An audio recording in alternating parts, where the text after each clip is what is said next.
Hello, hello, j'espère que vous allez bien. Alors, avant de démarrer, je vous remercie de penser à mettre un petit pouce en l'air, de partager et surtout n'hésitez pas à commenter. Si vous souhaitez une analyse individuelle, vous avez le lien de mon site dans la description. Alors, avant de vous parler de cette nouvelle lune en Gémeaux qui a lieu demain, le 27 mai, sur le 6e degré 06, donc du signe des Gémeaux, je voulais rapidement faire un petit point sur les événements astronomiques récents. C'est-à-dire que hier, donc le 25 mai, on a eu l'entrée de Saturne en Bélier et Mercure en Taureau faisait encore sa conjonction exacte à Uranus. Donc Uranus qui discute avec Mercure ensemble, qui échange, qui réorganise nos idées, qui nous ouvre à une capacité d'adaptation. Cette conjonction représente un potentiel significatif en termes d'innovation, de créativité et surtout d'expression individuelle. Donc voilà, ce même jour, donc Saturne qui se rapproche de Neptune, Saturne sur ce 0 degré, donc c'est un message d'initiation, un point de renaissance, un portail qui nous ouvre à une nouvelle manière d'exister avec beaucoup plus de conscience. Donc là, on va ressentir, et 2 jours avant cette nouvelle lune, donc on va ressentir un appel fort pour nous lancer dans de nouveaux projets, mais avec une vision à long terme, construire quelque chose qui a vraiment du sens. Et vérifiez aussi ce que vous avez au niveau de vos événements, ce que ce précédent transit de Saturne en Bélier qui a eu lieu à l'époque, c'était en avril 96, donc d'avril 96 à mars 99, et ça va vous donner une idée de ce qui a pu être réveillé dans votre vie. Puisque c'est vrai que c'est une date importante, d'autant que là, cette entrée de Saturne est conjointe aussi à Neptune bientôt, hein, on aura la conjonction exacte en février 2026, mais on va dire que ça commence la conjonction là, ce 25 mai. Puisque après il y aura des rétrogradations, mais en tout cas ce nouveau démarrage, c'est alors Neptune en Bélier, c'est un moment inédit, hein, puisque personne ne l'a expérimenté encore dans cette incarnation. Donc c'est vrai que cette énergie d'initiation du Bélier, là, elle se met au service de notre quête intérieure. Donc c'est très important cette nouvelle lune du 27 mai. Surtout qu'elle a lieu en maison 1, donc voilà, donc on va un petit peu voir un petit peu ce qui se passe, mais surtout n'hésitez pas à me mettre en commentaire si ça résonne par rapport à des événements de 96-99 aussi qui se sont produits. La maison 1 marque une phase d'ouverture, hein, donc le début du cycle qui est lié à l'identité du bélier, à l'incarnation, au renouveau personnel. Et donc là, cette nouvelle lune a lieu dans cette maison 1. Donc évidemment, elle va se superposer dans votre carte sur une de vos maisons natales. Donc regardez aussi si ça touche certaines planètes. Euh, En tout cas, cette nouvelle lune va être un puissant catalyseur d'affirmation de soi, puisque nous avons un ascendant taureau qu'il nous faudra expérimenter et l'incarner aussi. Ça peut vraiment évoquer une nouvelle naissance sous un signe. Alors, taureau, c'est patience, concrétisation, enracinement aussi, hein, dans des valeurs authentiques et durables. Mais en tout cas, on est invité à planter des graines solides en lien avec ce qu'on veut devenir, mais pas seulement en apparence, mais dans notre vérité et vraiment qui correspondent à notre vibration. Donc là, c'est voilà, il suffit pas de bâtir une vie qui nous ressemble, juste parce que façonnée par les masques ou les peurs, hein, peur de sortir de l'inconnu, peur de sortir de l'inconnu, de sortir de notre zone de confort, de peur de l'inconnu. Donc voilà, donc comme, cette nouvelle lune en Gémeaux, elle, annonce une exploration intérieure quand même, hein, c'est propice au dialogue, aux échanges, à l'acquisition de nouvelles connaissances, surtout maîtriser cette nouvelle lune par Mercure, qui vient justement de dialoguer avec Uranus, et là qui est quand même en conjonction dissociée, hein, dans tous les cas. Et aussi, elle est conjointe, enfin Mercure est conjoint avec l'astéroïde Pélion. Et donc cet astéroïde, j'en avais déjà parlé lors de l'entrée du Soleil en Gémeaux, donc, mais ça me semble très pertinent parce que Pélion a une révolution de 89 ans. Et moi, j'ai fait tout de suite le lien avec Uranus qui a une révolution de 84 ans. Donc là, je vais vous lire l'extrait du nuage de sens de cet astéroïde, donc toujours tiré des livres de Élie Astro. Je vous mettrai le lien aussi dans la description pour que vous puissiez commander les livres de Élie Astro et aussi l'oracle de Muriel Kennel qui est un oracle spécifique astéroïde. Alors, Pélion, c'est une voie d'accès à la connaissance, une transmutation. Donc, Pélion tire son nom du mont Pélion en Thessalie, peuplé de centaures, selon la mythologie grecque, et la dernière demeure de Chiron. Il est porteur d'un potentiel de perspective et de vision étendue.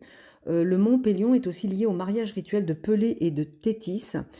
Eris y montre la voie, symbole du lieu de passage vers un autre monde, menant à une élévation spirituelle. Donc moi, je pense que ça évoque une voie initiatique. Uranus, octave supérieure du Mercure, étant Gémeaux bientôt. Donc c'est une période de transmutation où on va avoir une opportunité d'intégrer la connaissance, mais non pas comme une accumulation mentale et une connaissance. Acquérir des connaissances, c'est bien, mais un jour, il y avait un dicton qui disait il vaut mieux être éveillé que cultivé. Vous voyez la nuance? Donc, c'est comme une transmutation intérieure, c'est une sorte d'éveil. Donc là, on va dire que cette nouvelle lune, elle va nous faciliter cet enracinement dans l'expérience éclairée par l'intuition, mais au-delà des limitations mentales. C'est-à-dire qu'il ne suffit plus de penser ou de comprendre, mais de vivre l'expérience.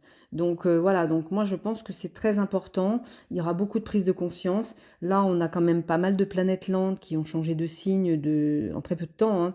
Donc là, on est sur de l'énergie air et feu qui sont très présentes. On est presque sorti des énergies floues des poissons, puisqu'on aura encore quelques rétrogradations en poisson avant la fin de l'année. Mais là, on va dire qu'on a beaucoup d'aspects très favorables, hein, beaucoup de trigones, Mercure trigone à Pluton, donc on a le sextile de Saturne à cette nouvelle lune qui va renforcer, nous permettre d'être plus patients, d'avoir une stabilité intérieure. Et surtout, c'est Mercure, là, le maître de la nouvelle lune, est en domicile, donc il est très fort. C'est très important, hein, je pense. Il va nous permettre de dévoiler certaines vérités, d'éclairer des connaissances enfouies, en fait. Alors, j'aurais dû parler des défis avant de parler des bons aspects, parce qu'on a quand même un sacré défi. En fait, c'est Jupiter qui est carré à l'axe des nœuds. L'axe des nœuds, donc carré au nœud sud, carré au nœud nord. Et là, c'est vraiment, on nous demande de faire un choix. C'est-à-dire, on nous demande de remettre en question nos croyances, on nous demande de remettre en question notre place, de laisser derrière nous les anciens schémas, de faire les ajustements qui sont indispensables. C'est un carrefour karmique très puissant. C'est vraiment dépasser ces limitations du nœud sud, d'intégrer les leçons, hein, qu'on a comprises et de réaligner nos convictions pour les aligner avec notre véritable chemin. Donc là, on a des situations qui vont nous interroger sur la vision de nous-mêmes, nos idéaux, sur l'éthique. C'est un appel en fait à retrouver nos aspirations personnelles en conscience, hein, pour nous réaligner. Ça va pas être forcément simple puisqu'on a quand même l'axe Bélier-Balance qui est intercepté et donc dans les maisons 6 et 12. Donc je rappelle que les énergies interceptées, ce sont des énergies en sommeil. Il faut les activer, il faut aller les chercher, hein. On a quand même des planètes aussi dans ces axes. Dans cet axe Bélier-Balance, on a Vénus conjointe à Chiron en Bélier qui est interceptée. Donc ça veut dire quand même que il faut encore qu'on travaille sur ces certaines blessures d'estime de soi. Mais ça souligne quand même une fin de cycle de guérison qui est vraiment liée à ça, à l'amour de soi, à la valeur personnelle. Donc là, on est en train d'intégrer toutes ces étapes, tout ce qu'on a vécu en fait, hein. Parce qu'avant de réaliser cette concrétisation, il va falloir matérialiser toutes ces compréhensions dans nos pensées. Il faut matérialiser tout ça dans nos pensées, hein. C'est l'importance de la pensée, parole, action, qu'elle soit alignée en fait. Donc cet axe maison 6-12, Bélier-Balance, en fait, ça veut dire quoi? Ça veut dire que nos idées, nos convictions intérieures, tout ce qui germe dans notre... comment dire, dans nos idéaux, voilà, ça nous permet de réfléchir à comment aligner nos idéaux dans le concret. C'est-à-dire, voilà, tout ce qui n'est pas encore, ce sont des idées qui germent mais qui ne sont pas matérialisées. Et c'est ça l'interception, c'est qu'on n'a pas trop d'accès. Donc il va falloir un éveil de conscience très important. On est à un carrefour crucial. Et là, il s'agit de réaligner notre vérité intérieure, déjà qui est présente dans l'esprit, de l'incarner et de le concrétiser dans la matière. Voilà. Moi, je dirais, cette phrase qui résume bien, c'est de spiritualiser la matière pour incarner nos convictions intérieures, voilà. Et ça, c'est ce qu'il faut qu'on arrive à mettre dans notre esprit, parce que l'esprit crée la matière. Et donc, pour moi, cet astéroïde Pélion, révolution de 89 ans, quoi. C'est pas tous les 4 ans. 89 ans, qui est présent en Gémeaux, conjoint à Mercure, le messager des dieux, au même moment que ce retour d'Uranus, enfin, juste avant qu'Uranus n'entre en Gémeaux. C'est pas anodin. C'est vraiment une chance, quoi. Voilà. Donc, qu'est-ce que je voulais rajouter? Bah écoutez, je crois que tout est dit. En fait, Mercure en domicile, celui qui peut vraiment, c'est le seul d'ailleurs qui peut apporter des messages entre le monde des vivants et le monde des morts. Donc, il va nous aider. Hein, il est là pour ça en fait. Hein. Est-ce qu'on est prêt à lâcher ce qui ne nous correspond plus? Est-ce qu'on est prêt à avancer sans peur vers l'inconnu? C'est vraiment le gros défi là. Il faut oser prendre des risques. Le bélier nous demande, c'est la maison 1. Cette nouvelle lune, elle a lieu en maison 1, la maison de l'initiation. C'est pas un hasard que Saturne vienne entrer en bélier. C'est pas un hasard que la conjonction Uranus-Mercure a eu lieu le jour de Saturne en bélier. Donc là, on est vers une nouvelle lune qui va nous amener vers une version plus consciente et plus alignée de nous-mêmes. Et là, l'univers n'est pas dans le murmure, hein, il parle clairement. Posons nos intentions et reconnectons-nous à qui vraiment à qui nous voulons être. Voilà. Donc, bah écoutez, je vous souhaite une belle nouvelle lune. Je vous retrouve très vite pour un nouveau post. Prenez bien soin de vous. À très bientôt. Au revoir.